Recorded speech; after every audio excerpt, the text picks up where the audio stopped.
LVI et IM Productions présentent Les Chroniques du Studio, le podcast où l'on explore les coulisses de l'industrie musicale.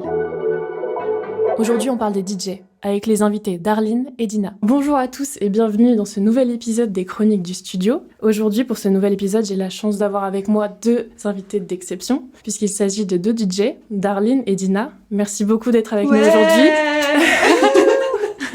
Merci à vous deux d'être présentes. Donc, pour commencer ce podcast, évidemment, je vais vous poser la question, est-ce que vous pouvez me dire un peu qui vous êtes, d'où vous venez, ce que vous faites ? Alors, du coup, moi, c'est Darline. Je suis auteure, interprète, DJ, organisatrice d'événements. Et voilà. Tout ça. Ok. Du coup, moi, c'est Dina. Je suis DJ depuis 2-3 ans maintenant. Et je fais ça en side hustle. À côté, je suis consultante en finance, du coup, rien à voir. Et je viens de Casablanca, du Maroc. Ça fait 10 ans maintenant que je vis en France. Et est-ce que vous avez fait des études, des formations de DJing ou des études reliées à la musique ou au son, ou pas du tout ? Rien à voir. J'ai grandi dans un foyer où on écoutait beaucoup de musique. Mes parents... Mon père joue à l'oud. C'est un instrument arabe, je pense. Et du coup, j'ai toujours écouté de la musique. Mon frère fait de la prod. Il mixe maintenant aussi. Et du coup, j'ai toujours grandi dans cet univers-là. Et moi, je m'y suis mise il y a 2-3 ans maintenant pour le kiff. Et toi, Darline, tu fais aussi d'un instrument où tu produis sur des logiciels ? Pas du tout. Pas du tout ? Ok. Il faudrait, mais pas du tout. En plus, il faudrait que je fasse des prods pour moi-même. Ok. Ce serait assez pratique, mais non, pas du tout. J'ai appris à mixer pendant les confinements sur YouTube. Ok, trop bien. Parce que je m'ennuyais. Et est-ce que vous avez un manager ? Pas de manager, mais j'aimerais bien avoir maintenant des gens qui m'entourent avec une meilleure vision que la mienne, parce que j'ai l'impression d'être un peu éparpillée. Enfin, je sais pas pour toi. Mais moi, j'ai passé ma première année à apprendre, ma deuxième année à enchaîner les bookings et donc apprendre un peu sur la nightlife. Et là, ma troisième année, j'aimerais bien qu'elle soit un peu plus ordonnée, un peu plus carrée. Donc, je vois ce que tu veux dire. Est-ce que c'est pas compliqué justement de gérer tous les aspects ? Parce que si vous n'avez pas de manager, c'est en même temps il faut gérer les bookings, trouver les bookings. Je sais pas comment vous faites pour trouver du coup comment être sur des line-up. T'envoies des mails, hein. T'envoies des mails ? Moi, j'envoie des mails, des tonnes de mails. Et ils vous demandent quoi ? Une bande démo ? Je sais même pas comment ça fonctionne. Moi, j'ai fait un press kit où dessus j'ai un peu une petite présentation de moi, de ce que j'ai déjà fait, des gigs que j'ai déjà fait. Une petite présentation en fait, avec du contenu, des photos, des vidéos, tout ça. Et j'ai des mix. Des fois, quand je mixe à des soirées, ils enregistrent le mix que je fais, ou alors moi-même, je m'enregistre en train de faire un mix chez moi et tout. Et en fonction de l'orga que je démarche, j'envoie le press kit et j'envoie un lien d'un mix qui correspond au type de soirée que je démarche, tu vois. Ok. Et voilà, c'est tout. Et après, sinon, pour gérer tout ce qui est autour, moi, j'ai pas de manager, mais j'avoue, j'ai quand même 2-3 copines qui m'aident au quotidien. Il y en a une, c'est entre guillemets ma styliste. Il y en a une, c'est entre guillemets ma photographe vidéaste. Et en fait, à chaque fois, elles m'accompagnent. À chaque fois, justement, elles ont la vision que moi, je peux pas avoir. T'as créé tout une le petite temps. équipe, en fait, autour de toi, en soi. Ouais. Enfin, en fait, on travaille ensemble, mais en vrai, on traîne ensemble. Et ça leur fait plaisir d'être là aussi, je pense, tu vois. Genre, on s'est trouvés comme ça. Et au début, c'était juste me prêter des saps par-ci par-là. Et puis, on s'est rendu compte qu'en vrai, c'était un vrai métier pour elle, tu vois, de me suivre et de m'habiller. Et au final, pour la styliste, elle trouve toujours des tenues, tu sais, qui correspondent au type de la soirée, etc. Genre, je pense que ça l'a fait kiffer aussi, tu vois. Mais en vrai, si ça pourrait un jour être vraiment mon équipe et que je pourrais vraiment les payer pour ça, ce serait avec plaisir, tu vois. Pour l'instant, c'est pas le cas, mais en tout cas, elles sont là et j'avoue que si elles étaient pas là, ça aurait été compliqué. Ok. Il y a une sorte de DA quand t'es DJ aussi à respecter. Est-ce que vous devez, je sais pas, vous êtes des performeurs en soi aussi. Est-ce que vous devez genre avoir un visuel particulier ou montrer un peu sur les réseaux aussi ? Est-ce que c'est important aussi aujourd'hui ? Complètement. Essentiel. Il y a tellement de plus en plus de personnes, parce que le DJing est devenu accessible. On peut juste acheter son contrôleur, enfin comme nous on a commencé, que tout le monde a envie de faire ça et c'est compréhensible. Tout le monde peut être DJ. Ouais.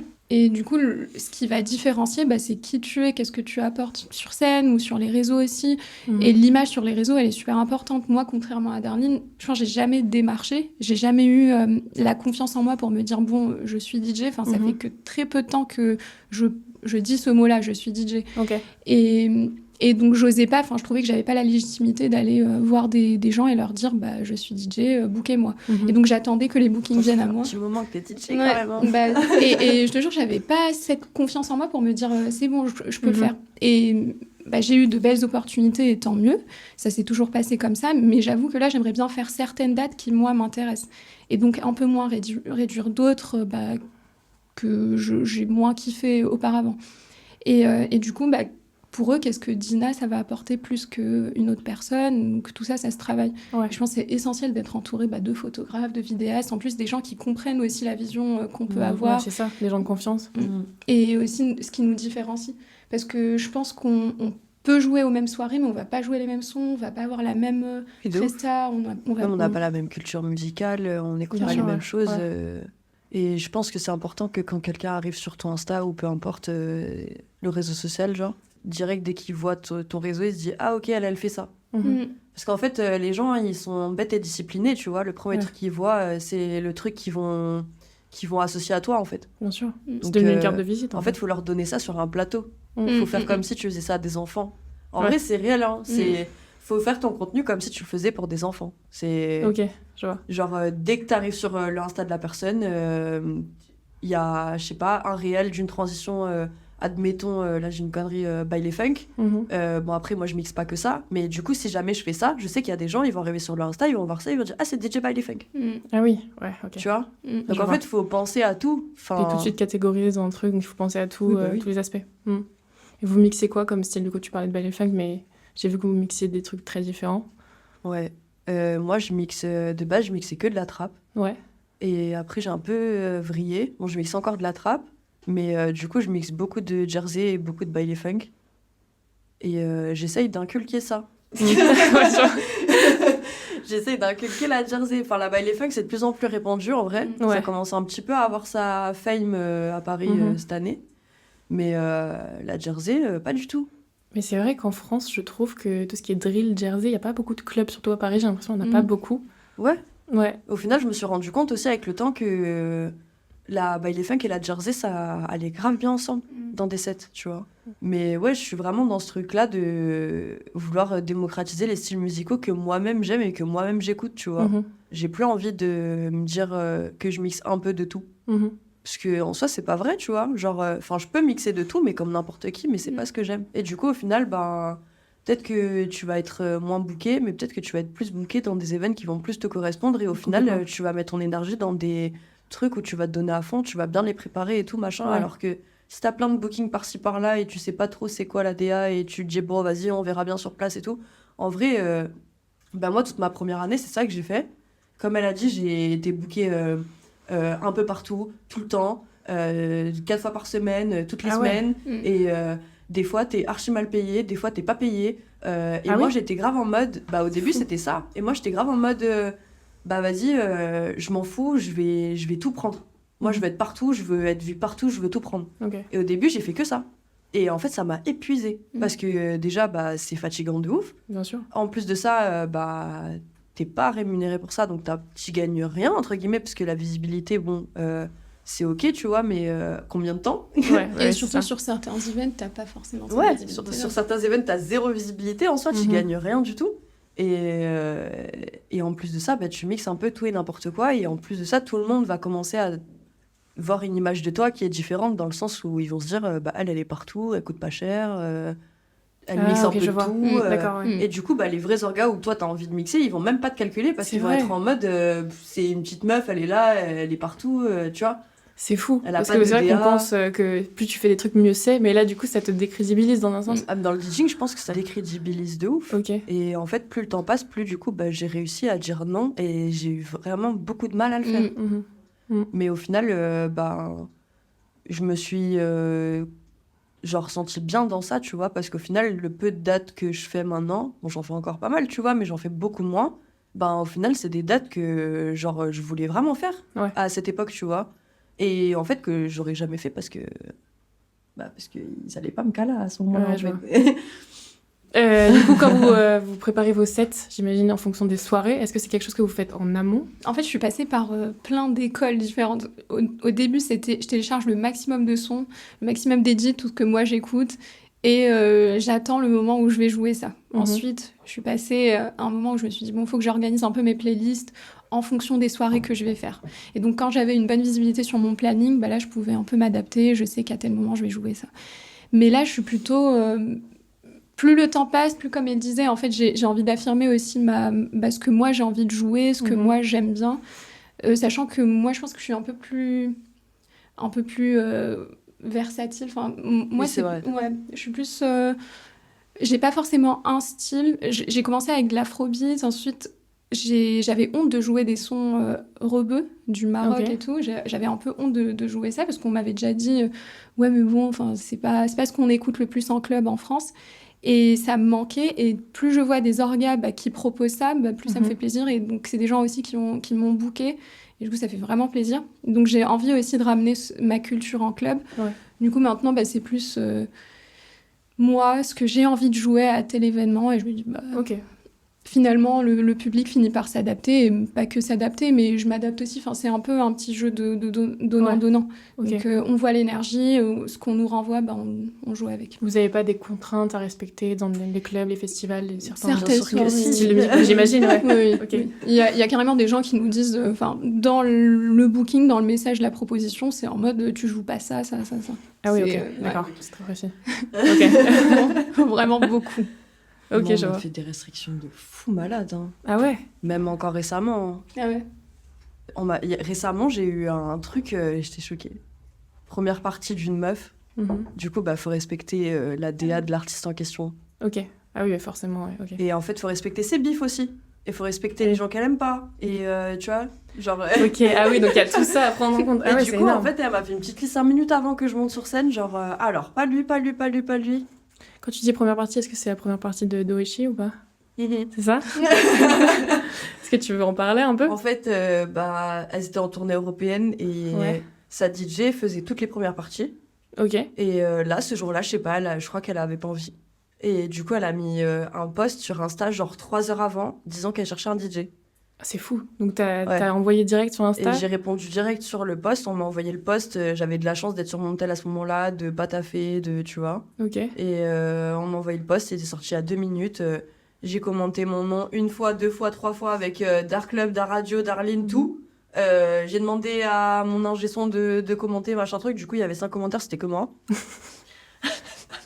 Mais c'est bien, tu persistes. Et du coup, en fait, elle a répondu, et 5 minutes après, elle a supprimé le post. Je pense qu'elle avait juste la flemme de chercher longtemps, tu vois. Ouais. Et elle a dû peut-être regarder ce que je faisais, mais en vrai, c'était hyper rapide. Je pense qu'elle s'est vraiment pas pris la tête, tu vois. Ouais. Et en fait, moi, j'étais persuadée que c'était pour une soirée club, une after-party du concert. Ah oui. Parce qu'en fait, il y avait des after-parties du concert ce soir-là. Okay. Et du coup, moi, je pensais grave que c'était ça. Je pensais que c'était... elle allait faire un showcase, et moi, j'allais mixer vite fait 10 minutes avant ou quoi. Et en fait, quand j'ai été sélectionnée, c'est-à-dire vraiment 15 minutes après, il était genre 15h30, elle m'envoie un message en mode ok, faut que tu sois à l'Alhambra à 18h. Oh, c'est incroyable, n'empêche. Et moi, je suis en mode mais de quoi tu me parles ? Enfin, moi, je suis à 1 heure de chez moi, le set, je l'ai pas préparé, la meuf, là tout de suite, je vois pas c'est qui. Parce qu'en fait, moi, je me suis... Tu voyais pas qui c'était ? Non. C'est énorme. En fait, moi, on m'a envoyé le post, et moi, genre, je vois que c'est une meuf, elle est big et tout, machin, et je suis en mode... ok, let's go. Genre, moi, je suis trop comme ça, tu vois. Moi, je suis en mode, Mais t'as raison, il faut. C'est important. Du coup, j'y vais. Mais en fait, du coup, là, elle me dit, dans 2 heures, 3 heures, je vais être là-bas. Sachant que je suis à 1 heure de chez moi, que le set, je l'ai pas préparé, je sais pas comment je m'habille. Enfin, je suis en panique, en fait. Moi, j'aurais paniqué aussi. Du coup, je prends un Uber pour rentrer chez moi. Ouais. Sur le Uber, j'appelle une pote à moi qui est fan d'elle, et je dis... Vas-y, explique-moi tout, là. Genre, c'est quel type de meuf, elle écoute qui, elle traîne avec qui. Je commence à regarder Wikipédia, son Insta, tout.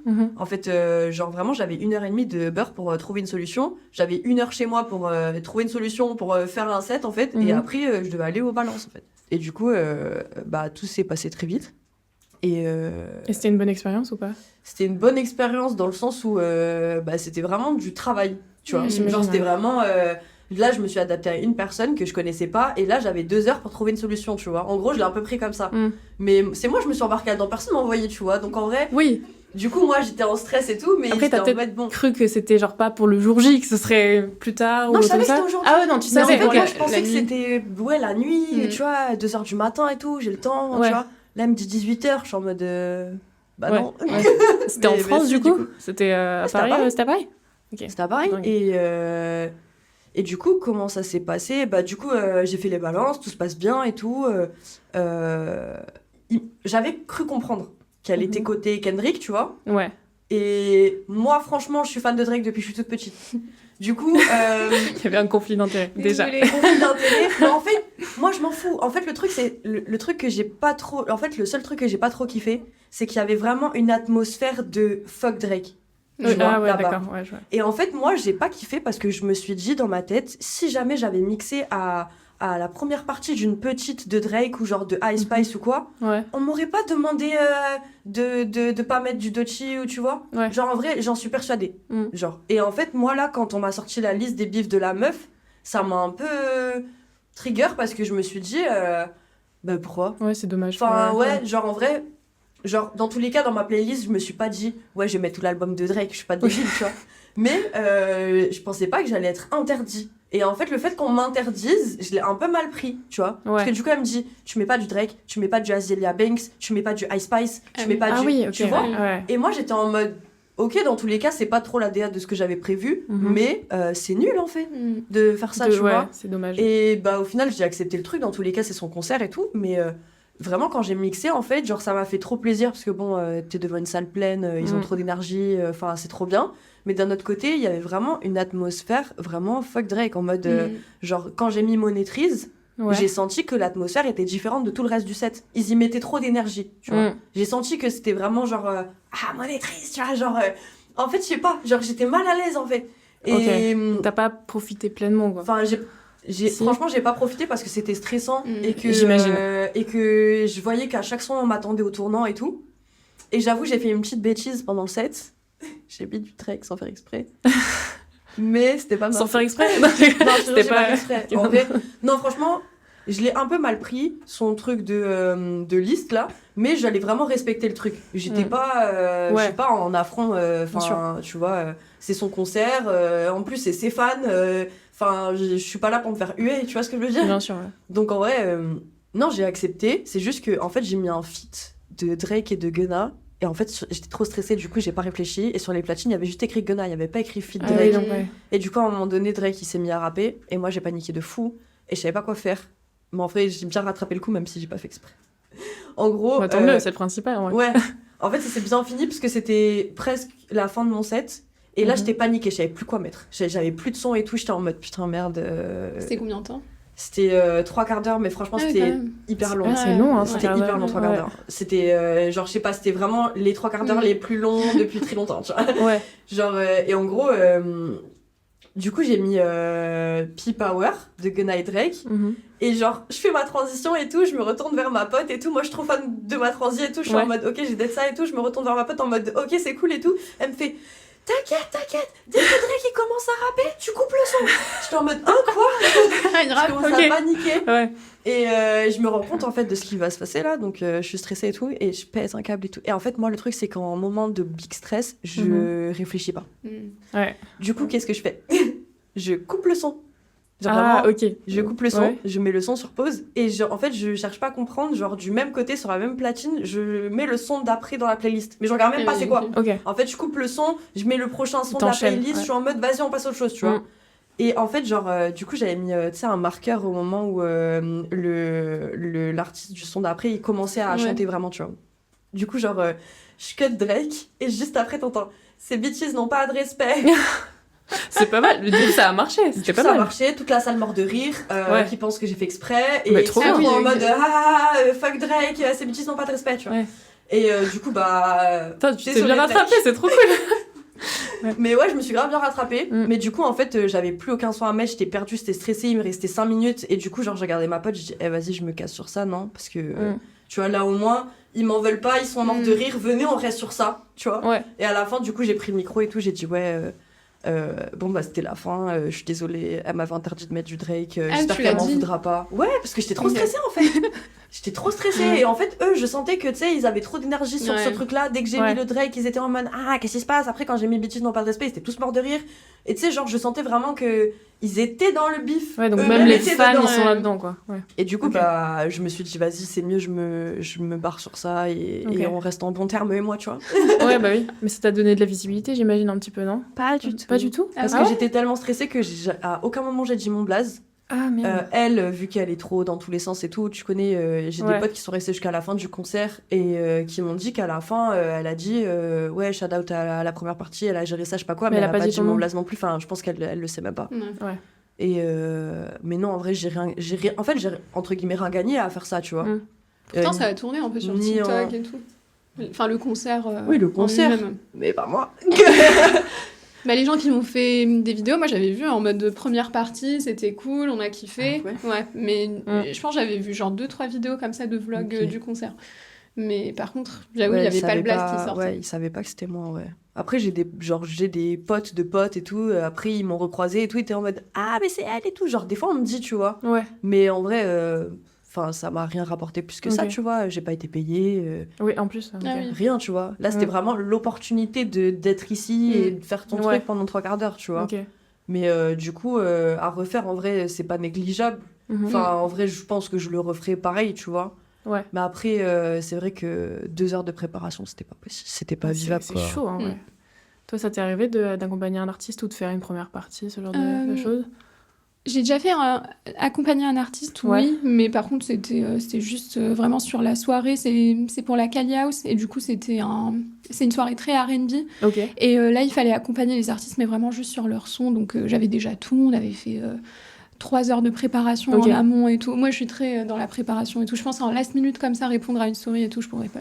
Je stresse Ouais. trop. J'étais pour, trop en mode one life. Là. Ouais, bah, Non. ça amène à une autre de mes questions, du coup. C'était un peu, est-ce que vous avez une part d'improvisation dans Oui, le complètement. live? Ouais. Ouais, je pense que tous mes sets, enfin de plus en plus, voire même depuis ma 2e année de mix, je ne prépare que mes playlists, mais par contre, je ne prépare pas tel set ou tel set. Pareil, pour la radio d'Aradio, là, je suis arrivée en mode, bon, je vais jouer quoi? J'ai vu les autres qui jouaient un peu, c'était quoi le mood? Je joue ce que j'ai envie de faire. Ouais. Je sais qu'il y a des grosses dates où moi, j'ai envie de jouer certains sons ou parce qu'ils me tiennent à cœur, parce que c'est des nouveautés, parce que c'est des trucs que j'écoute à ce moment-là ou parce que c'est mon mood. Mais c'est full impro depuis un moment. Et Ok. le pire, c'est que j'ai pris cette habitude d'improvisation. Et même quand j'ai fait Rinse récemment, j'ai des potes qui m'ont dit « Ah ouais, mais ton intro dans Rinse, c'était pas ouf parce que tu nous dis oui, bah on verra en fonction du mood. » Ils me disaient « Bah non, c'est pas vraiment de la discipline à ce moment-là. » Ah ouais? Ouais. Et je suis en mode « Ah bon ?» Ils me disaient « Ouais, bah il fallait dire bah je sais ce que je vais faire aujourd'hui. » Après, je peux comprendre parce qu'ils voient aussi mon investissement dedans, ils voient que j'ai envie que ça devienne un peu plus professionnel pour moi, que ça devienne plus carré, que j'ai vraiment envie de me donner plus de discipline parce que je pense qu'au début, c'était vraiment en mode bah, je m'amuse, je kiffe ce que je fais. Là, j'ai envie aussi de construire une bonne image autour de ce que je fais et tout. Donc, j'ai plus envie d'être trop dans bon, on va s'adapter à tout, on va faire que de l'impro. Ouais. Donc, je peux comprendre que parfois, on attend un peu un truc, bah, en fait, c'est ton taf, tu viens, on t'a donné une opportunité, bah, tu le fais bien. Et je peux comprendre ça. Donc là, j'essaye de moins être dans ah bah c'est bon, on verra, enfin dans le côté très. Ok. Bah en fait c'est rigolo ce que tu dis parce que moi je suis grave dans le truc de je prépare au millimètre et tout. Bah après si je vois que les gens en face de moi c'est un autre mood et tout, genre au final je vais changer mon truc, mais je vais quand même préparer un truc millimétré de base, même si je vais pas l'utiliser.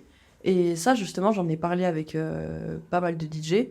Et justement, ça me fait penser à Shiva, ce que tu dis. Ouais. Parce que Shiva, en vrai, elle est big. Elle mixe partout. Enfin, voilà. Et elle m'a dit une fois que jamais de sa vie, elle prépare un set. Ah ouais? Genre jamais.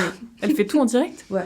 Mais c'est possible même? Parce qu'elle elle est en mode, moi, j'ai pas envie de m'ennuyer. J'ai pas envie de savoir déjà à l'avance comment ça va se passer. J'ai envie de voir. Ok. Tu vois? Et du coup, moi, ça m'avait choqué qu'elle me dise ça parce que, en fait, moi, j'ai toujours un truc sur le tech au cas où, tu vois. Et elle, c'est fou. rien du C'est tout. une folie. Et au final, c'est pas pour autant qu'elle est pas carrée, tu vois. Ouais, mais après, elle a forcément, je sais pas, des morceaux en tête pour savoir les transitions, comment ça peut Oui. marcher, j'imagine. Non, mais elle du a coup. sûrement plein de choses dans sa Ouais. tête. Hein. Ouais. Mais ça en doit tout être cas, bien. elle prévoit rien. Ouais. C'est fou. Et genre, moi, j'avoue, je pourrais pas. Moi, je suis trop stressée pour faire ça. Moi, c'est de plus en plus ça, et c'est ça ce que je kiffe, limite le stress pendant le set. Enfin, Ok. là, toutes les radios, dernièrement, j'ai fait pas mal de radios, j'ai fait aussi des grosses soirées Blanca, Artless, et c'était vraiment que de l'impro parce que j'avais envie de kiffer, j'avais envie de sentir encore plus l'énergie et me prendre la tête avant. Enfin, je préparais juste ma playlist, je mets tous les sons qui sont dans le thème, Ouais. mais par contre, je me dis, je ne sais pas qu'est-ce que je vais jouer en premier, qu'est-ce que je vais jouer en dernier, à part les intros peut-être, parce que les intros, je les travaille un peu plus maintenant, mais à chaque fois, je suis en mode... Moi, ça me fait trop peur si là, tout de suite, là, je sais pas quel son mettre. Ah ouais, moi, Tu vois, et justement, genre, moi, je peux pas profiter de l'énergie qui est en train de se passer parce que je suis en train de chercher mon son, en fait. Ah, mais Et genre, je suis vraiment comme ça avec la tête en mode, putain, pareil. merde, c'est dans Moi, dans c'est 2 quand je minutes. me regarde, et sur toutes les vidéos là qui sont filmées, je suis là en train de chercher pendant 3 heures. Mais je pense Ouais, que quand t'as mais fait moi, mon je montage, peux t'as bien vu. Oui, j'ai remarqué. Mais Mais j'avoue, moi, je pourrais pas, ça me stresserait trop Ouais, de tout je le temps comprends. chercher des sons et tout, et de plus savoir où je vais et tout. Moi, au bout d'un moment, je vais. Genre, Ouais, je sais pas, je comprends. panique de ouf, en fait. Et par contre, on Ouais, n'en parle c'est pas hyper assez, mais c'est stressant, ouais. hyper stressant. Ouais, ça a l'air, ouais. Moi, je serais incapable de faire ce que vous faites, hein, En franchement. fait, ça dépend. Quand t'es dans. En fait, je trouve le plus stressant, c'est quand t'as une masse de gens devant toi qui ont plein d'énergie, qui sont en Ouais. train de danser, genre sa mère, Mhm. et tu te dis, ok, là, il faut que je garde ça. Ouais. En fait, je pense le pire, c'est ça. Parce que quand ils sont pas trop ambiancés, que l'ambiance elle est tranquille et tout, au final, toi aussi, t'es tranquille. Tu vois. Oui, c'est vrai. Genre, si les gens, ils donnent toute leur énergie, tu vois, ils dansent sa mère et tout, Ok. en fait, t'es là en mode, putain, comment je vais garder ça C'est en pour fonction une du mood du public, en fait, tu Ouais. vois un peu comment ils sont. Mais je pense que limite, on devient un peu parano, parce qu'à certains moments, moi, je regarde le public et si je vois une personne bouger, même pour aller au bar, je dis, ah ouais, ok, je commence à en perdre là, donc il faut que Ah je ouais, remette. ah, c'est horrible. Enfin, Ah oui, moi, d'accord. j'en suis à ce point. Ah non, Ah oui, ouais. non. Moi, j'en suis vraiment à ce point-là où je me dis, attends.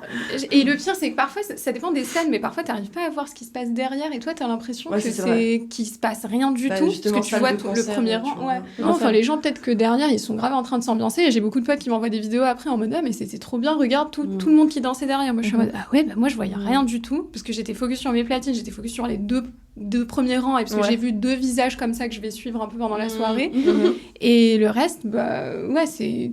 Tu dis, t'as une énergie, et parfois, t'es même pas dans cette énergie-là toi-même, mais tu la gardes, l'énergie. Et parfois, tu joues des sons, même toi, t'es en mode, ah ouais, ça fait réagir comme ça. Ouais. Et limite, ça choque un peu. Et du coup, toi-même, t'es en train de passer par tout un truc. Franchement, 1 heure de set, je pense que c'est tellement cardio. Enfin, Il se passe un l'endorphine, truc la dans ta dopamine tête, et ouais. tout, c'est... À la fin des sets, moi, je suis exténuée. Mais Ouais, vraiment, moi aussi. Surtout, moi, j'essaie de me forcer à danser et tout. C'est Ouais. Ah ouais. c'est vrai. Moi, je me force pas. On n'a De pas plus en plus, l'impression que je tu forces. kiffe. C'est vrai que tu fais ça tranquille. Non, franchement, c'est tellement un effort. Ah ouais. Mais on dirait archi pas. Non, on dirait pas On du dirait tout. vraiment pas. Horrible. On dirait pas du tout. Bah, tant mieux. Mais ouais, j'avoue, là, récemment, j'ai fait 2 heures de set vraiment en soirée, tu vois, où les gens, vraiment, ils ont full énergie et tout.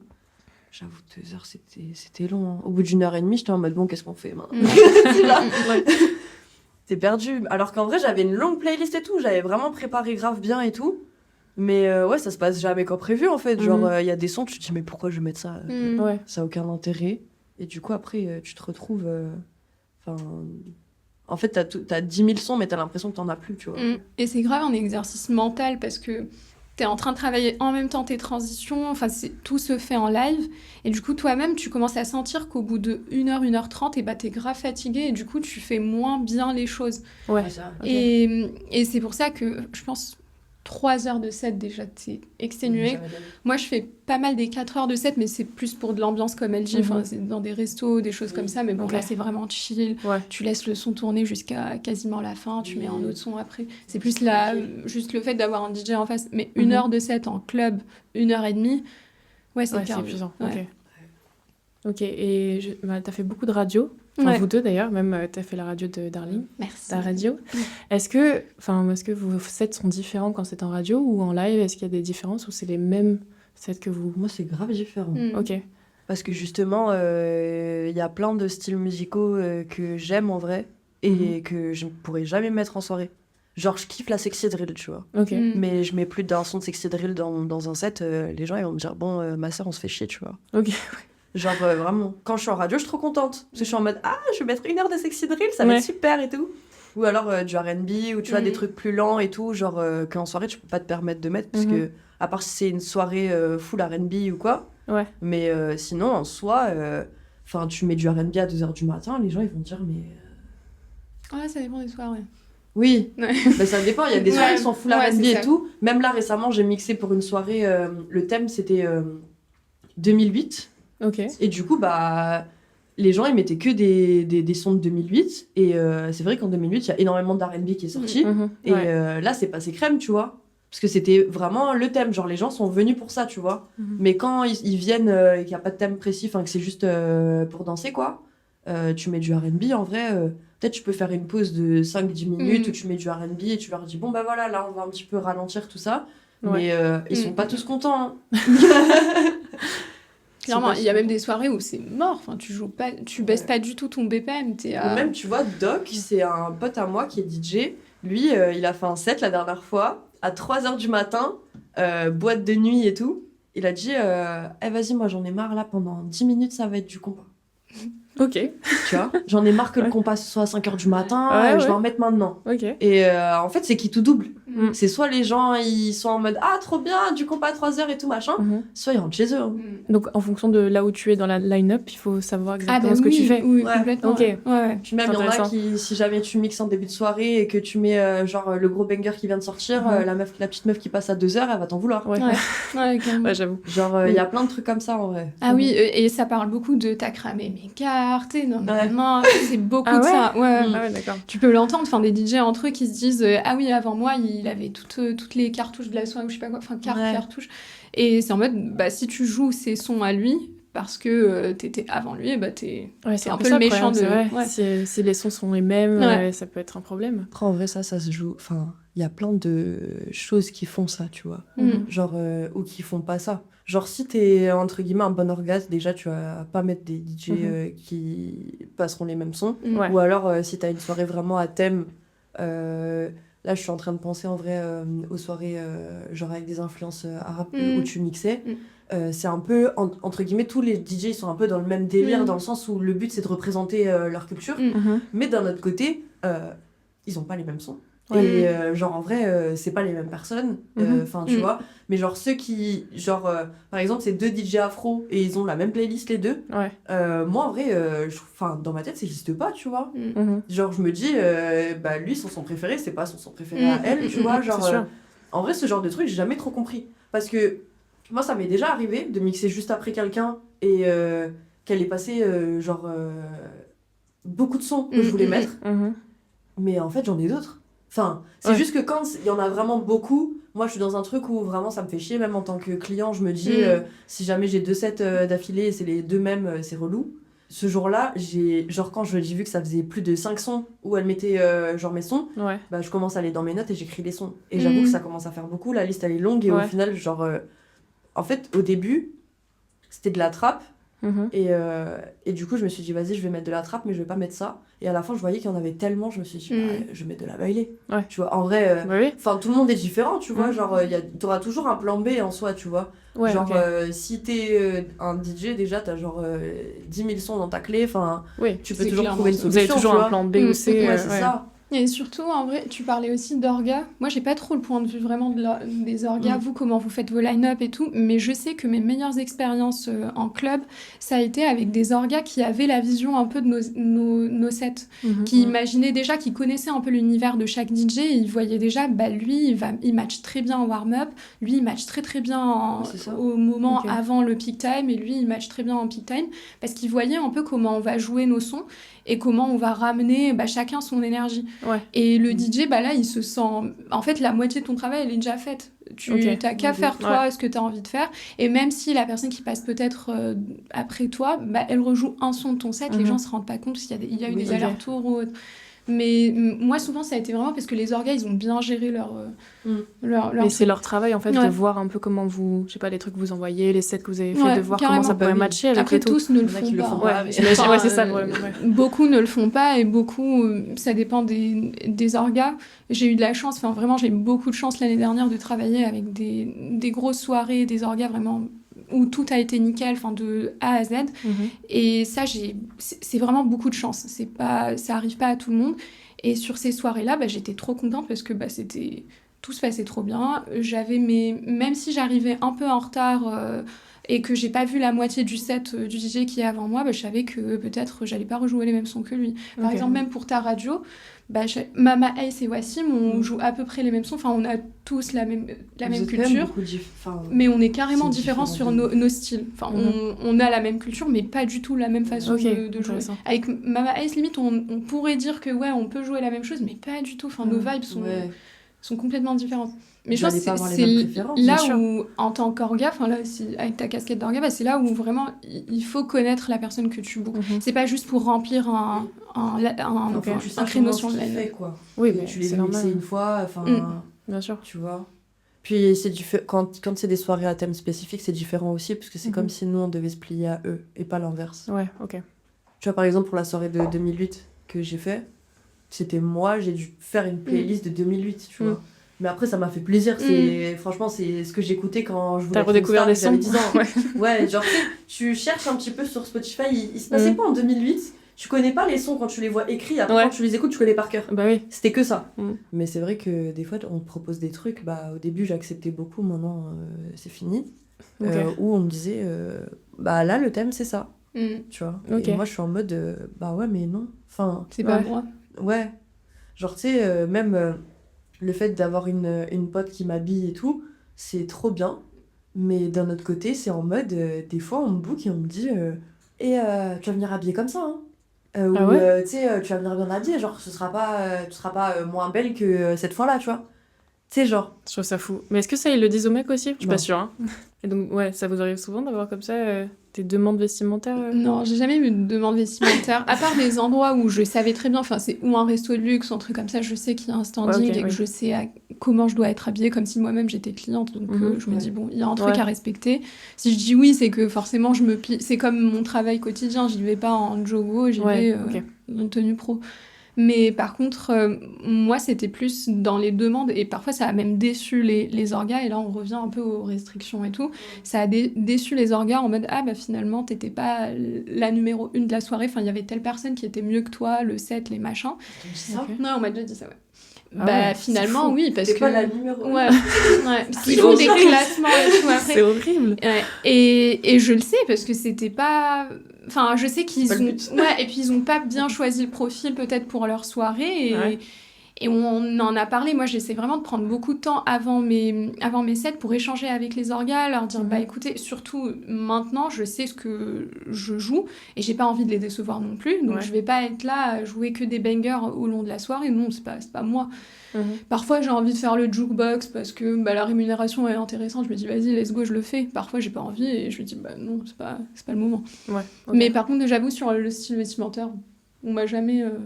Je crois que c'est parce que j'ai donné cette vision-là aux gens. Et c'est pour ça qu'ils se permettent de parler de comment je m'habille. C'est parce que moi-même, j'ai mis en avant comment je m'habillais, tu vois. Mais après, c'est le droit aussi. Enfin, Oui, non, mais je veux dire, en C'est soi, toi, tu maintenant, t'habilles je peux comme pas t'as cracher envie. dessus parce que j'en ai fait une image, tu vois. Genre, en vrai, genre, le fait que Inès m'habille, c'est un truc qui a changé un peu la donne, tu vois. Genre, vraiment, je le vois, tu vois.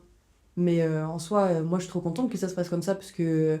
Enfin, même avant de faire de la musique, j'étais modèle. Enfin, la mode, c'est toujours un truc qui m'a intéressée. Genre, j'ai toujours voulu bien m'habiller, j'ai toujours voulu avoir une DA globale, que ce soit dans la musique, dans les vêtements, dans tout, tu vois. Je voulais que quand on me voit arriver, on se dise ah ouais, c'est elle, tu vois. Genre, en vrai, c'est tout bête, mais c'est juste, on a voulu créer une sorte de DA, tu vois.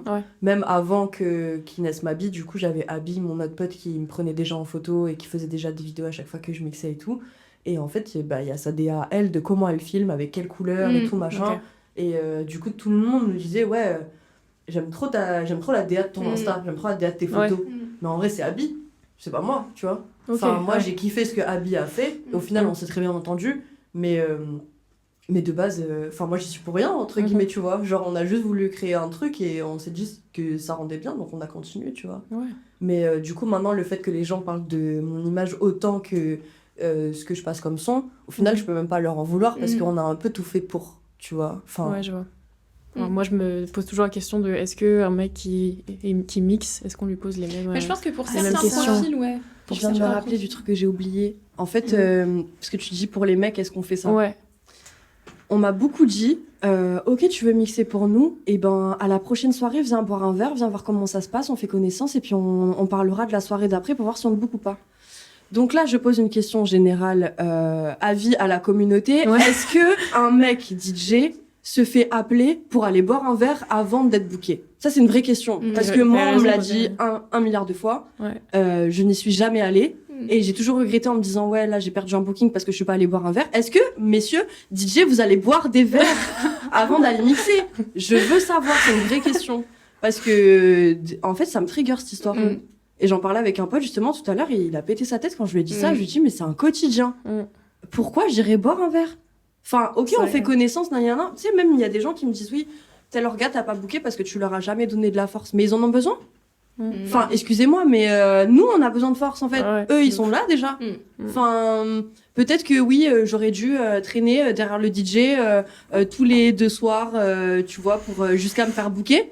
Mais sauf qu'en fait, j'ai un travail, je suis fatiguée, j'ai la flemme. Enfin, genre, si jamais une occasion se présente pour que j'aille à ta soirée et que j'ai envie d'y aller et tout, c'est avec grand plaisir. Mais si l'occasion ne s'est jamais présentée, c'est pas de ma faute et c'est pas pour autant que j'ai pas envie de mixer chez toi. Ouais. Tu vois ? Genre, j'ai jamais compris ce truc. Ouais. C'est vrai qu'il y a beaucoup de networking dans le milieu. Il y a beaucoup de... C'est parce qu'on t'a vu à telle soirée avec telle personne, parce que tu nous as dit bonjour à telle soirée, qu'on te book pour telle soirée ou machin. Moi, je suis très casanière, et de plus en plus, et je pense à nos âges, bah, c'est bon, on n'a plus trop envie, ni la force de sortir. Ça, vous êtes pas vieille non plus. Mais c'est vrai, franchement, moi, mes soirées, je mets beaucoup plus de temps maintenant à m'en remettre, et pourtant, je bois même pas d'alcool, rien, et je me sens fatiguée après mes soirées. Et un job à côté. Ouais, en fait. carrément. Ça aussi, et du coup, il y en a, ils te reprochent ça après en mode bah ouais, mais on te voit pas, bah du coup, t'es pas visible. Ouais, mais mon travail derrière, tous les sets que je vais faire, toutes les radios, tous les machins, enfin tous les mix et tout. Ouais, non, ça c'est pas assez. C'est les personnes qui sont là. Ouais, donc il y a vraiment le côté humain où tu veux faire plus de contacts. Quand t'as pas de photos ou que t'as pas de vidéo d'un set, c'est comme si tu l'avais jamais fait. Ouais. Ah ouais. Tu fais pas de post Insta sur ton set, personne n'est au courant que tu l'as fait. Et même tes stories, hein, t'as beau poster 10 000 stories, les gens vont me dire ah mais d'ailleurs t'as fait quoi récemment ? Ouais. Bah j'ai posté, j'ai fait que repost tout ce qu'on m'a... Bah non. Et moi je pense qu'à ce niveau-là, j'ai mis vraiment beaucoup de limites au moment où j'ai commencé. Il n'y avait pas de je traîne avec les gens. Dès que je finis mon set, je rentre chez moi. Il n'y a pas de café, il n'y a pas de boire un verre, il n'y a rien du tout. Tu m'envoies un message, tu m'envoies un mail, ok, ça fonctionne, ça match. On peut s'appeler à la limite, mais par contre, au-delà de ça... À la limite, tu m'appelles, tu me racontes, tu vois, comment t'as fondé ton orga, tout ça, qu'est-ce qui t'intéresse... je sais pas, on parle, on fait connaissance 5 minutes et truc, on voit si ça match, au moins si on s'entend bien ou quoi. En vrai, je peux comprendre de ouf, tu vois. Et encore, c'est pas nécessaire, mais je peux comprendre de ouf. Même moi, moi, j'ai toujours booké des gens que je connaissais déjà. Donc, mais du coup, je comprends le fait que tu veuilles un peu connaître avant de booker tout ça. Mais tu m'appelles pendant 3 quarts d'heure, 1 heure, on fait connaissance, mais pourquoi faire ?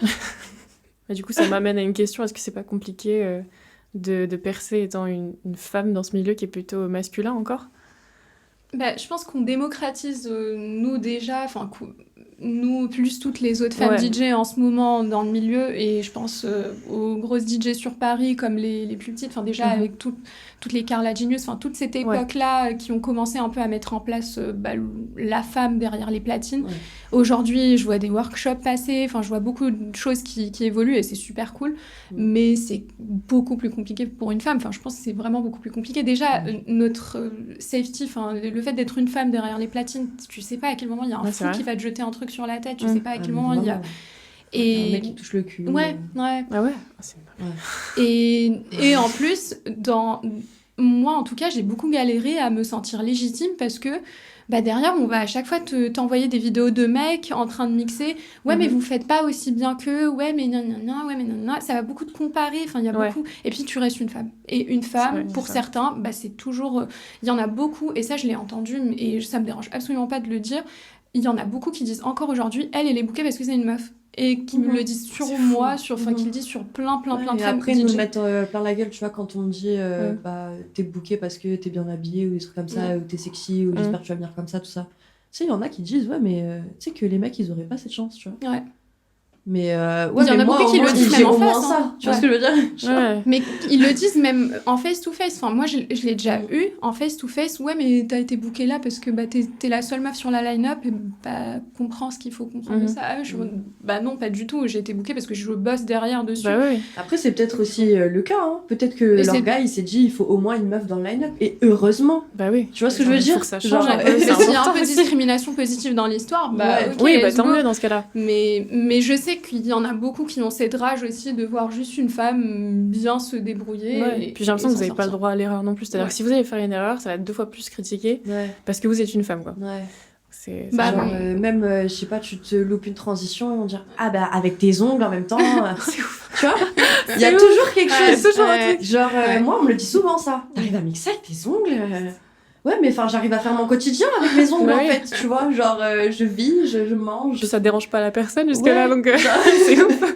Mais même parfois, même la simple remarque, et ça vient parfois des personnes les plus innocentes du monde, enfin vraiment parfois des darons, des choses comme ça qui disent ah mais c'est trop cool de voir une femme derrière les platines. Enfin, c'est déjà, en fait, le fait d'avoir ça, c'est déjà réducteur. Tu te dis... Mais en fait, il y a des artistes dans tous les domaines et il y a des femmes partout et on n'est pas obligé de rester dans des box comme ça. Moi, je me rajoute en plus, femme racisée, avec tout le reste, ça s'imbrique comme ça. Parfois, je fais des vidéos TikTok ou des lives ou autres, et j'ai que des commentaires sur ça. Enfin, vraiment, le pire, c'est les réseaux, que des trucs comme ça. Je dis, mais les gars, focus sur autre chose. Enfin, je suis là pour faire de la musique. Même moi, je fais un truc, le truc que j'enjoy le plus au monde, c'est la musique. Laissez-moi faire ce que je kiffe. Non, t'entends des petits... ouais, mais t'es une meuf, et dans la cuisine, et machin. Enfin, vraiment, tout ça. Et c'est réel, c'est réel. Mais tu dois vivre avec et... Après, t'as demandé de base si c'était compliqué de percer. En soi, si t'es une meuf et que tu t'habilles un peu sexy, tu peux percer sur TikTok en 2-2 et tu seras payé beaucoup plus cher dans tes bookings. Ouais, donc il y a des avantages aussi. Des avantages. On prend ce qu'on peut prendre. Ouais, c'est ça. Autant surfer dessus, du coup. Non, c'est vrai. Non, franchement, il y a des avantages à être une meuf parce qu'au final, tu peux, entre guillemets, jouer du fait que t'es une meuf pour avoir des trucs. Bon, c'est pas trop moral. Enfin, ça dépend pour qui, tu vois. Moi, je sais que j'ai aucun problème à me filmer en train de mixer et à faire ma meuf. Enfin, en vrai, si tu peux y gagner des trucs, fais-le, tu vois. Genre, bien sûr. Franchement. Moi, j'avoue, c'est pas vraiment... Enfin, c'est plus... Finalement, je mixe et là, je m'en suis rendu compte là en début d'année. Je me suis dit, cette année, j'ai envie de faire quoi? Et je pense, j'ai envie de faire des trucs quali, des trucs où je m'amuse. J'ai pas envie d'être partout. L'année dernière, c'était trop cool. J'ai eu des bêtes de soirées, j'ai eu des bêtes de moments, des bêtes de radio et tout. Mais là, cette année, j'ai envie vraiment de m'amuser dans moi, ce que je fais. J'ai envie de moins de stress et tout. Et je pense que limite, montrer ma tête de plus en plus, j'ai envie de prendre un peu plus de recul par rapport à ça. Parce que j'ai vu l'année dernière comment ça a été dur physiquement, ma fatigue mentalement. Enfin bref, tout ça, ça a été très dur. Et ouais, je pense que même moralement, j'ai pas envie forcément juste de montrer, regardez, moi je suis fraîche. Non, j'ai envie d'être... et sachant qu'en plus, même ça, la confiance en soi, ça remet plein de choses en question. T'es obligé d'arriver à un set, t'es maquillée, et c'est normal, t'es en train de faire une perf. Mais... ouais, t'es humain derrière. Enfin, je me rappelle, et ça m'a vraiment marqué. Septembre dernier, c'était une période un peu difficile dans ma vie. Et on m'a dit, en geek, on m'a dit mais souris un peu, Dina. Et ça, putain, mais la personne qui m'a dit ça, j'ai envie de dire, mais tu te rends pas compte la journée que j'ai passée. Et je suis désolée si j'ai pas souri pendant la seconde où tu m'as regardée, parce que j'essaye de faire en sorte que toi, tu kiffes ta soirée, que moi aussi, je la kiffe. Mais désolée si pendant le moment que tu m'as regardée, j'ai pas souri. Et ça, c'est dur parfois de le faire communiquer. Et je pense... Mais bon, là, que ce soit un homme, une femme, peu importe, tout... on me le dit sentimental. Ouais. Souris. Laisse-moi tranquille. Ouais, c'est ça. En fait, de base, écoute la musique, je souris pas. De base, je suis contente, je suis la plus heureuse du monde, je souris pas. Oui. C'est sur ma tête, je peux pas faire autrement. Mais ça veut pas dire que je fais la gueule, tu vois. Oui, tout le monde est différent. C'est ça. Puis t'es concentré, j'imagine, tu penses à autre chose. Ouais, on a chose à pas foutre, forcément. en fait, Tu vois, t'es sur ton truc. Déjà, tu gères tous tes boutons devant toi. C'est déjà assez compliqué. Ok, Ouais. et je vais revenir sur le Dark Radio du coup, et Dark Club. Est-ce que tu peux nous expliquer un peu ce que c'est? Dark Club, c'est des événements. J'ai fait quand même des thèmes bien précis à chaque fois. Il y avait une soirée où j'avais booké que des meufs, par exemple. Mhm. J'avais booké Gina. J'ai fait une soirée en collab avec 2 autres potes qui sont DJ aussi. Ok. Où nous 3, on est grave habitués à mixer de la baile funk. Donc on s'est dit pourquoi pas. On voulait organiser un Halloween. Parce que moi, Mhm. en fait, moi, je viens de Toulouse. Et que ce soit à Toulouse ou même à Paris, j'ai jamais vécu de vrai Halloween en France. Ouais, ça Tu existe vois, pas. où les gens ils sont déguisés, où tu fais un vrai Halloween, genre. Mhm. Et en fait, vu que nous 3 on mixait de la baile funk, on s'est dit pourquoi on ferait pas un Halloween full baile funk. On book des DJ du Brésil et tout. Mm. Et on fait un vrai Halloween, genre si t'es pas déguisé, tu viens pas. Genre, Ok. j'ai trop kiffé travailler avec eux, parce que déjà, bah, du coup, contrairement à tous les events avant, j'étais avec eux deux pour, comme support, entre guillemets. Ce qui veut dire que déjà, bah, j'avais pas toutes les tâches à faire toute seule. Mhm. Et en plus de ça, c'est 2 mecs. Malheureusement, ça m'a beaucoup aidé. Rien que le fait que eux ils répondent à ma place, tout se passait mieux en fait. Ouais, ok. Et du coup, on s'est dit qu'on allait continuer comme ça. Et normalement, on va en refaire d'autres. Et les trucs genre Halloween ou la période du carnaval ou peut-être Ouais, fête de la carrément. musique, tu vois, des gros événements propices à ça, parce que c'est quand même un gros événement ce qu'on a fait. Il y avait Ouais. beaucoup de monde et tout. Donc là, on est en train de travailler là-dessus et je pense que les Dark Club, pour l'instant, ça va rester avec eux. Enfin, Ok. en collab avec eux sur des événements baile funk. Et je pense que quand j'aurai la force, la patience et peut-être d'autres gens que eux pour m'accompagner dans Dark Club tout court, sans que ce soit en collab avec leur orga à eux, Mhm. je referai des Dark Club entre guillemets toute seule. Mais j'avoue, pour l'instant, je me le sens pas parce que bah, toute l'année dernière, avant Halloween, tous les événements que j'organisais, c'était trop compliqué. Parce que En termes les- d'orga ou... ouais, en fait, bah, quand t'es une meuf et que t'es toute seule et que t'essaies d'organiser des événements, les lieux, ils te respectent pas, ils essayent de... Ouais. Enfin, t'es dinguerie, en vrai, tu vois. Ouais. Ils essayent de pas te payer. Enfin, même humainement, tu vois, il se passe des trucs qui sont Mhm. pas cool, tu vois. Ouais. Donc non, je me suis dit que même pour ma santé mentale et tout, je pouvais pas continuer là-dedans. Et après, Da Radio, c'est une radio que j'avais lancée il y a des années déjà. Ok. C'était un site de base avec des playlists que j'avais fait et il y avait du son 24 heures sur 24 trop stylé. qui tournait. Ouais. Et du coup, il y avait des sets sur SoundCloud qui sortaient par-ci par-là de DJ Ok. que j'aimais bien. Et mais après, franchement, avoir le site et tout, ça coûtait hyper cher. J'imagine. Ça coûtait hyper cher. Et j'ai arrêté pendant 2-3 ans là. Et je mixais, je faisais mes sons et tout, Mhm. mes trucs à côté. Et j'avoue que en fait, c'est toujours resté dans ma tête, tu vois. Je me suis toujours dit, en vrai, la radio, ça me tient à cœur de ouf parce que bah c'est plus vraiment une radio parce que du coup, c'est des vidéos YouTube maintenant Ouais.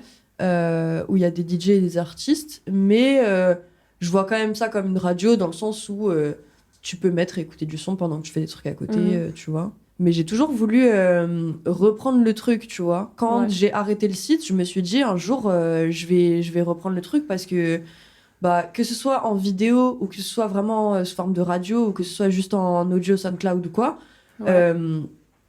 malheureusement, bah, les DJ sont beaucoup sélectionnés, en fait. Ouais. Si t'es pas bankable, tu passes pas. Mm. Que ce soit n'importe quelle radio parisienne. Mhm. Si t'es pas pote avec un tel ou quoi, tu ne passeras jamais. Et en fait, moi, c'est un truc qui m'a toujours saoulée, que ce soit pour moi ou pour les autres, ou pour les femmes, ou pour, tu vois, n'importe Ouais, qui, en vrai. bien sûr. Genre, au quotidien, c'est relou. Et genre, même, il y a des styles musicaux, tu vois, genre, en mode... bah, ce style, on l'entend pas trop et tout, ça sert à rien de mettre un DJ qui mixe ça et tout. Et moi, justement, je trouve que c'est ça qui fait la force de la musique et de la culture. Enfin, la culture qu'on a aujourd'hui a été créée il y a des années par des DJ, tu vois, Mhm. qui nous ont forcés à écouter ce qu'eux, ils aimaient. Tu vois. Ouais. Non, mais pour de Amen. vrai. Ouais, non, mais c'est ça. Et, Amen. Amen encore une fois. Non, c'est réel. C'est réel. et du coup, bah, en fait, je me suis toujours dit, genre, si on continue comme ça, avec des radios qui passent que des gens bankable, entre guillemets, Mhm. mais en fait, dans 10 ans, on n'a plus de culture musicale. Ouais. Enfin, c'est vrai, relou, hein, tu c'est vois. vrai. Et que ce soit les DJ ou les artistes, enfin, à partir du moment où t'es émergent, personne te donne du crédit, personne te donne de Ouais. force. Il y a personne qui va te faire du contenu, il y a personne qui va t'aider à avoir un mix justement à envoyer par mail quand tu veux te faire booker. Mhm. Personne va t'aider en fait, tu vois. Ouais. Et du coup, là, je suis en train de développer ça, ça met du temps. Mais j'aimerais vraiment bien aider les DJ à se faire booker, en Ça fait. manque. Et surtout que ça a un vrai impact parce que moi, ce qui s'est enchaîné après Daradio, c'était vraiment réel. Enfin, c'est pas... Je sais que Daradio, avec les guests qu'il y avait, Mama S et Wassim, c'est ce qui m'a permis après de faire... Enfin, déjà, Et les même commentaires qu'on a eus, c'était El Grande Toto, enfin, le plus gros rappeur au Maroc, qui a commenté ça. Ok. C'est pas rien. Ensuite, mon booking Blanca, je pense que c'était aussi en partie grâce à ça. C'est vraiment genre des impacts réels. Ça t'a donné une réelle visibilité. Ah oui, complètement. Bah, Ok. En fait, ils sont devant un réseau social avec Gina en face cam qui mixe. Enfin, je pense qu'elle l'avait sûrement déjà fait pour d'autres radios, tu vois, mais même là, elle avait. Mais c'était la première fois que je faisais réellement ce que j'avais. Ouais, exactement. Ça, exactement. Ok. Ça, là, c'était vraiment... Enfin, Darline et Mama S, quand vous m'aviez contacté, c'était en mode, tu joues ce que toi, t'as envie de jouer et ce que toi, t'as envie de représenter. Okay. Et en plus, c'était pour une très bonne cause, donc c'était un truc en plus. Donc, c'était ma liberté totale. Et je pense que c'était l'un des mix les plus représentatifs de qui je suis. Donc merci, Mama. Okay. Merci à toi, ça fait plaisir. Du coup, je rebondis là-dessus. Est-ce qu'il y a eu une expérience, un event, un festival que vous avez adoré ou une radio? Je pense que c'est la Blanca, shout out à tous les gars de la Blanca. c'est ma soirée, c'est le fait de vivre le Maroc en France, à Paris. C'est une soirée organisée donc par Blanca. Donc c'est un collectif marocain et qui font tout pour vraiment la promotion de la culture urbaine marocaine, donc le rap, tous les artistes vraiment marocains. Et le fait de se retrouver en communauté marocaine en France, c'est un peu une safe place et c'est aussi une consécration un peu pour moi d'être reconnue par mes pairs. C'est des gars du Maroc. J'étais avec mon frère à cette soirée-là. Je ramène pas mon frère à toutes mes soirées. Et c'était vraiment... Genre là, j'étais en famille. C'est une soirée que moi, à laquelle je kiffais aller. J'ai été la première meuf à être bookée à ces soirées. Donc c'était vraiment genre le Graal pour moi. Et... trop cool, c'est une soirée à laquelle j'ai rencontré du coup El Grande Toto, vraiment une grosse soirée et c'est tout ce que ça représentait derrière parce que ce que je disais au tout début, on m'a déjà dit ah ouais mais tes sons que toi t'écoutes c'est pas ce que tu vas mixer, mais en fait moi j'ai grandi dans ça, j'ai vécu 17 ans au Maroc, j'ai écouté le rap marocain, j'ai écouté les sons marocains, c'est ma culture, c'est qui je suis, et finalement les jouer face à des gens qui dansent sur ça, qui comprennent la vibe, je pense que j'oublierai jamais ça. Après effectivement tout le reste c'est tellement marquant, chaque gig j'essaie vraiment de me l'imprégner, certains les oublier parce que certains j'ai pas envie de m'en rappeler. Il y a eu des mauvaises expériences aussi forcément, mais peut-être 2 ou 3, mais c'est aussi des leçons parce que c'est à ce moment-là où je me dis ah ok qu'est-ce qui s'est mal passé, est-ce que moi j'ai accepté un truc qu'il fallait pas que j'accepte, est-ce que j'ai mal joué, est-ce que j'ai floppé totalement pendant le set, ou est-ce que c'est juste c'était pas le jour où les étoiles étaient alignées et ça l'a pas fait. Mais en tout cas je le prends un peu comme une leçon. Et toi Darline, est-ce que t'as un event, un festival, une radio qui t'a marqué ou... Franchement je pense que je dirais Garo Rock. Garo Rock, c'était il y a 2 ans. Ok. On a fait ça, justement je suis allée avec Abby, ma photographe, et j'ai amené mes 2 meilleurs potes de Toulouse parce que c'était à 2-3 heures de Toulouse. Et on était toutes les 4. Et c'était un festival sur 4 jours. Et je mixais le premier et le dernier jour.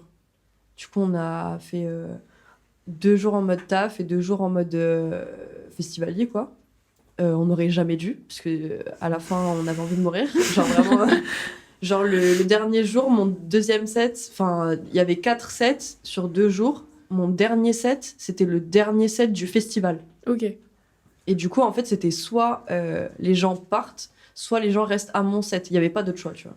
Et vraiment, genre, je dormais dans la loge 20 minutes avant. Genre, je venais de vivre 4 jours de festival. Oui, c'est normal. Je suis au bout de ma life. C'est normal. Franchement, on n'aurait pas dû profiter autant, entre guillemets, même si, au final, je regrette rien, tu vois, mais on était exténués. Et c'était trop cool parce que c'était la première fois que Inès n'était pas encore là. Et du coup, c'était la première fois que vraiment je mettais des stories en mode là, je vais mixer un festival, est-ce qu'il y a des marques qui veulent m'aider à m'habiller et tout. Et on avait genre 4 sets, on avait 4 marques pour nous habiller et tout. Donc déjà, j'étais trop contente. Il y avait Abby, du coup, je savais qu'on allait avoir le maximum de contenu possible. Et en plus, du coup, c'est un mec de Toulouse qui m'a booké. Du coup, on était entourés de gens de Toulouse et pas de gens de Paris. Ouais. Et franchement, je te jure que ça a changé. Ça a tout changé. En fait, on était dans une scène, c'était la 3e plus grosse scène du festival. Genre, il y avait les 2 scènes principales et il y avait nous. Et en fait, sur notre scène à nous, ils avaient prévu un coin, genre un endroit qui pouvait réceptionné, je crois que c'était 5000 personnes de base. Mais ils s'attendaient pas du tout à 5000. Ils étaient en mode, bon, on est en phase de test, on va mettre des DJ pas trop connus sur cette scène-là, on verra bien et tout. Et en fait, il y a 2 sets sur 4 où c'était l'après-midi et 2 sets sur 4 où j'étais vraiment le soir, du coup en dernier horaire. Ça veut dire même les DJ qui passent en dernier, genre les David Guetta, etc., ils venaient de finir leur set et après il y avait moi, tu vois. Ouais. Et du coup, vraiment, le fait qu'ils aient pas le choix faisait qu'on a bondé le coin, en fait. Au lieu d'avoir, ils espéraient 5000 grand max, on s'est retrouvé avec 10 000 personnes dans un endroit qui pouvait réceptionner 5000 personnes. Ouais. C'était un bordel. Moi, j'avais jamais vu ça, en fait. J'étais en sueur. Et en fait, de base, c'était une scène qui s'appelait la scène Caraïbe. Et normalement, c'était pour représenter les Antilles. Sauf que moi, quand ils m'ont booké, ils m'ont dit... en vrai, si tu veux pas mixer du chata et tout, nous, on s'en fout. Faut juste que ce soit différent des gros DJ, genre des David Guetta, des Skrillex, etc. Ouais. Moi, je savais très bien que même si je mettais de la trappe, ça allait rien à voir avec eux, tu vois. Et en fait, je suis un peu la seule qui a pris le risque de pas mettre du chata. Mais parce que moi, je passe pas de chata, en fait, de base. Okay. Donc, du coup, quand ils m'ont booké et qu'ils m'ont dit, t'as le droit de pas mettre du chata, moi, dans ma tête, ça voulait dire, c'est hors de question que je mette du chata, tu vois. Ok, oui. Genre... Ah ouais. En plus, sur tout le week-end, sur cette scène-là, il y avait que du chata et du bouillon, enfin des trucs des Antilles, quoi, toute la journée. Donc j'étais en mode, en vrai, je peux mettre ce que je veux, ça va durer qu'1 heure, et puis voilà, tu vois. Et au final, j'ai mis de la trappe, il y avait grave du monde. Et c'était incroyable, franchement. En fait, c'était horrible, horriblement stressant. Mais d'un autre côté, ça m'a appris de ouf, en fait. Parce que je me suis retrouvée comme une conne devant 10 000 personnes. On m'a dit, bon, vas-y maintenant. Et moi, j'étais pas prête, moi. Mais j'avoue, c'était trop bien. Et au bout de même pas 2 ans à être DJ, avoir une opportunité comme ça, je m'attendais pas du tout. Je pensais que j'allais être dans un petit coin du festival, tu sais, reculé, genre. Ouais. Et pas du tout. Donc franchement, bête d'expérience. Et avant ça, il m'avait fait faire Garo Snow. C'était genre Garo Rock, mais à Luchon, genre sur une piste de ski. Ok. C'était un peu ma période d'essai, tu vois. Genre en janvier, ils m'ont fait faire Garo Snow, ils voulaient voir s'ils m'aimaient bien, et après, ils m'ont dit, ok, t'es validé pour Garo Rock. Du coup, vous mixez toujours avec des amis à vous autour, ou plutôt seul? Enfin, ça dépend des events, j'imagine, forcément. Non, moi, j'ai toujours été un peu un loup solitaire. Ok. J'arrive en soirée tout seul. Ouais. Mais je sais pas si t'as remarqué, courageux. mais à chaque fois, je suis solo à mes soirées. Franchement, moi, je suis allée une fois toute seule en 2024, et ça s'est archi mal passé. Ah. Ouais. Et je me suis fait cette réflexion ce jour-là. Enfin, je me l'étais déjà faite avant, en mode, je sais que mes copines, elles veulent toujours être là ou quoi, et en vrai, tant mieux. Et ce jour-là, je me suis dit, bon, on va y aller toute seule, tant pis, tu vois. Mais ça s'est tellement mal passé, tu sais. Je me disais, déjà, j'aurais été moins stressée si elles avaient été là, et puis tout se serait passé différemment parce que j'aurais été dans mon cadre. Elles auraient été là, en fait, pour me sauver de la situation, tu vois. Genre, et en vrai, au final, là, je me suis dit que je le referai plus. Tant que j'ai une personne qui m'accompagne, c'est ok, tu vois. Mais vraiment, toute seule, genre, je le referai plus, ça me stresse. Ok. Moi, j'avoue, vu que j'avais une période où c'était des bookings toutes les semaines, j'avais moins de... En fait, j'avais pas envie de saouler mes potes toutes les semaines. Ouais, venez. Il y en a beaucoup à mon âge. Moi, en fait, c'est surtout... Il y en a beaucoup, ils sortent beaucoup moins maintenant. Ils sont en mode casanier, posés avec leur mec ou leur meuf. Et j'ai pas trop envie de leur dire, ouais, les gars, vous sortez tous les week-ends avec moi parce que madame est bookée, vous venez avec moi. Et j'ai remarqué quand même la différence quand il y a mes potes et quand je suis solo. Ouais, là, de plus en plus, j'ai envie quand même qu'il y ait au moins, que quand je pose un regard quelque part, que je vois quelqu'un qui me rassure. Ouais, bien sûr. Mais avant, non, j'étais en mode, bon, j'y vais solo, j'y vais à la guerre. Et je pense que limite, tant mieux au début parce que ça m'a appris, moi, à être toute seule face à un public. Oui, de ouf.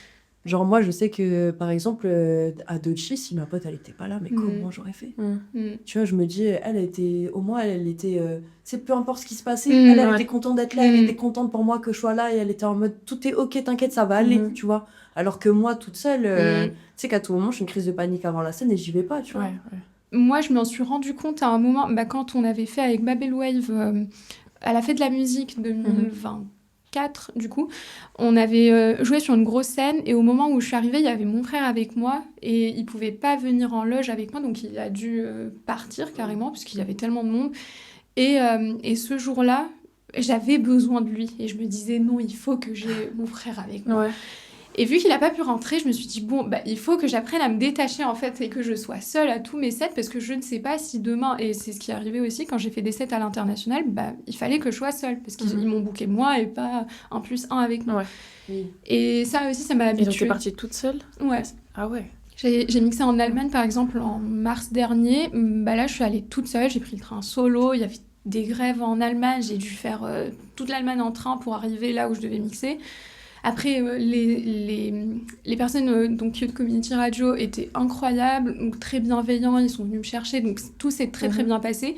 Mais je sais qu'au moment de la prépa de mon set, j'étais en FaceTime avec ma mère, avec des potes, juste pour ne pas penser à mon set. Parce que j'étais trop stressée. Au moment où, et là je le fais de plus en plus, même quand je mixe, j'ai en FaceTime quelqu'un parce que j'ai envie de voir un visage familier. Bien sûr. En vrai, j'avoue, j'avais pas pensé aux dates hors Paris. Ouais. Mais ouais, j'avoue, hors Paris, je suis tout le temps toute seule. Hein. À part quand vraiment j'ai des potes qui se chauffent. Genre l'été dernier, j'ai mixé à Genève, j'avais une pote, elle était pas très loin en vacances, elle m'a dit vas-y, je vais venir et tout. J'étais trop contente. Mais en dehors de ça, c'est vrai que t'arrives dans une ville que tu connais pas, avec des horaires que tu connais pas, et t'es toute seule. Et en plus, à une soirée que tu connais pas, t'es jamais allée, tu sais pas comment ça va se passer et tout. J'avoue, des fois, c'est ghetto. Hein. Ouais, j'imagine. Ouais. Genre, en tant que meuf, c'est ghetto en tout cas. Ouais, de fou. Et c'est quelque chose qui vous plaît de mixer en dehors de la France ? Ouais, carrément. Ouais. En fait, le public ailleurs, enfin moi en tout cas, j'aime beaucoup dans mes sets, un peu à la différence de toi, je pense que t'es un peu plus électro que moi, un peu. Moi, j'aime bien quand même que mes sets, ce soit beaucoup de mélodies, beaucoup d'instruments, qu'on entende vraiment les instruments jouer. Et finalement, je vois à Paris, ça va vraiment dépendre des soirées, mais je me retrouve quand même, moi, à m'adapter, donc un peu jouer de l'électro et tout. Tandis qu'à l'étranger, on aime beaucoup entendre des instruments. Et en fait, on écoute ce que le DJ a proposé. Et donc, c'est vraiment des visions qui sont complètement différentes du DJ. Les gens ne sont pas forcément tournés vers la scène, parfois. Ils sont entre eux. C'est des groupes de potes qui sont en train... Enfin, c'est vraiment... Même la disposition de la salle, elle est différente. Les gens sont en cercle entre eux. Tandis qu'à Paris, on va plus te regarder, toi. Les caméras sont sur toi. Ailleurs, les caméras, c'est entre les gens. Enfin, on ne calcule limite pas. Et puis aussi, j'aime beaucoup le côté... Finalement, ils viennent vraiment découvrir du son. Je ne sais pas si parce que t'es étranger et que tu leur ramènes un truc nouveau, mais et même au Maroc, j'avais mixé au Maroc, c'était le choc femme DJ, c'était waouh, genre c'est en mode waouh, mais meuf. Et il y avait trop de ce truc, fais-nous découvrir ce que t'as à faire découvrir. Et puis on le voit un peu dans les réseaux, enfin un peu les soirées en ce moment qu'on voit sur les réseaux. C'est finalement des soirées où, moi, dans mon style, les Soul Action, etc., c'est des gens qui sont vraiment très éclectiques et très ouverts musicalement.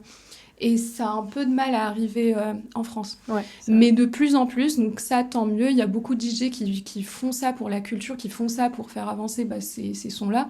Mais c'est pas encore ça. Et j'avais posté, même en début d'année, j'ai vu un post d'une meuf que j'ai vraiment kiffé. Il y a des soirées aujourd'hui où les gens ne viennent pas que pour l'alcool et que pour se bourrer la gueule. Il y en a, et tant mieux pour eux. Mais il y en a aussi qui viennent vraiment pour la musique. Et ça, c'est hyper agréable. Enfin, pour moi, en tout cas, personne qui a commencé que pour la musique, c'est hyper agréable. Mais ça, en tout cas, ça, c'est un truc qui est positif à Paris, c'est que, justement, les gens, ils retiennent les orgas, ils retiennent pas les lieux. Okay. Alors que, par exemple, à Toulouse, et je pense que c'est comme ça dans beaucoup de villes en France, en dehors de Paris, c'est que... si, admettons, à Paris, t'organises une grosse soirée, je dis une connerie, genre trap, dans une petite péniche, tu vois, les gens, ils vont dire, il y a une grosse soirée trap, donc ils vont y aller. À Toulouse, ils vont me dire, attends, mais telle péniche, mais d'habitude, il y a de la techno dans cet endroit, genre, t'es sûr qu'on va là-bas, tu vois, et genre, ils vont pas y aller.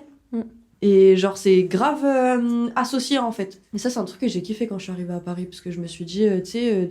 tu te mets à mixer et puis des fois tu mixes dans des bars, des fois tu mixes dans des péniches, des fois tu mixes dans un aquarium, c'est rigolo en vrai. Trop stylé, c'est trop stylé. Ouais, c'est trop bien. Et est-ce qu'il y a des scènes, des festivals, des clubs où vous rêvez de jouer, que ce soit en France ou à l'international ? Moi j'aimerais bien mixer en Asie, déjà parce que moi en tout cas dans ce que j'écoute, le côté R&B, Afrobeat et tout, là-bas c'est hyper développé, il y a une vraie culture de tous ces sons-là.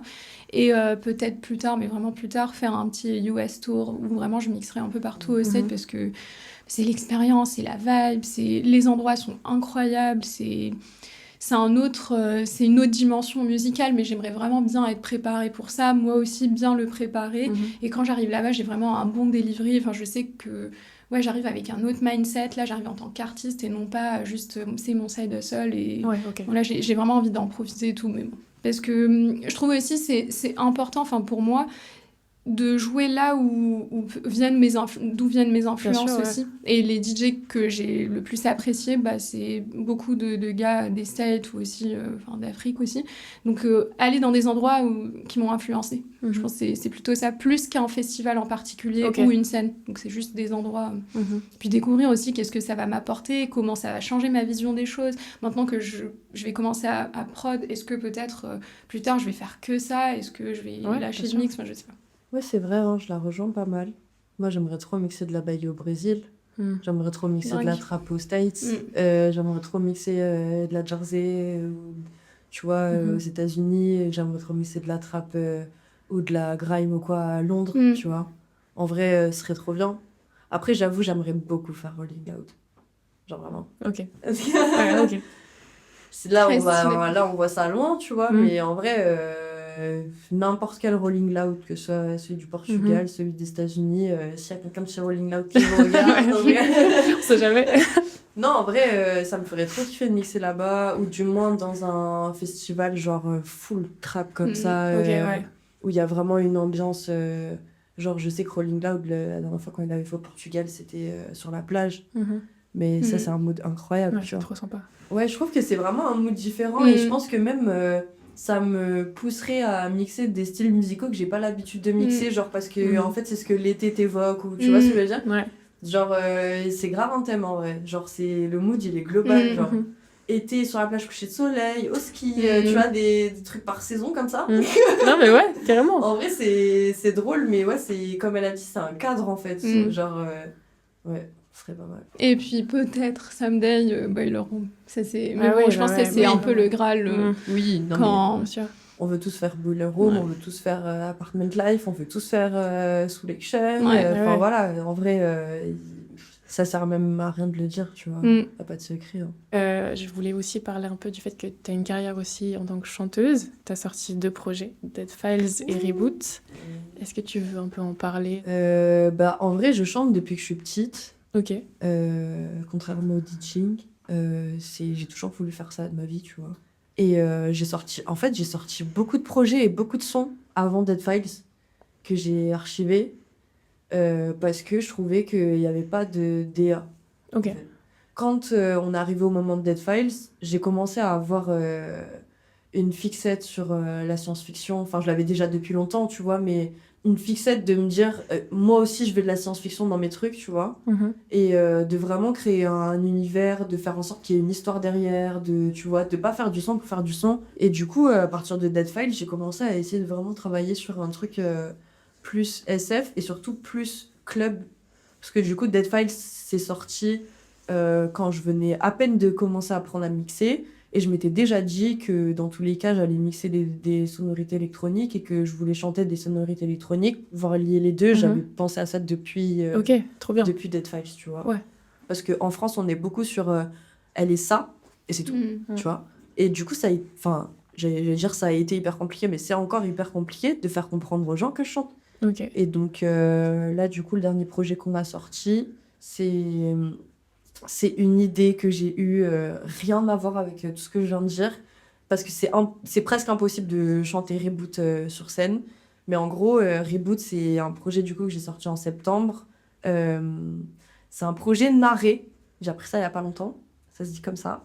C'est en gros un projet où il y a une vraie DA, il y a une vraie histoire, il y a des gens qui parlent entre les sons. C'est vraiment une histoire en fait, tu vois. En fait, ça faisait longtemps que je voulais faire un projet narré. Et en fait, je m'étais toujours dit que j'allais le faire quand ce sera le moment de mon premier album, tu vois. Genre, quand tu peux remplir des salles avec tes sons et que, tu vois. Et en fait, sauf qu'en fait, tous les gens dont j'avais besoin pour faire ça, petit à petit, ils rentraient dans ma vie, en fait. Genre, je commençais à rencontrer quelqu'un qui fait des voix off, et puis quelqu'un qui fait des bruitages et tout. Et puis, je me suis dit, mais pourquoi on le ferait pas maintenant? Parce que du coup, ces gens, je les connais maintenant, et peut-être que dans 5 ans, je les connais plus. Enfin, tu vois, je les croiserai plus.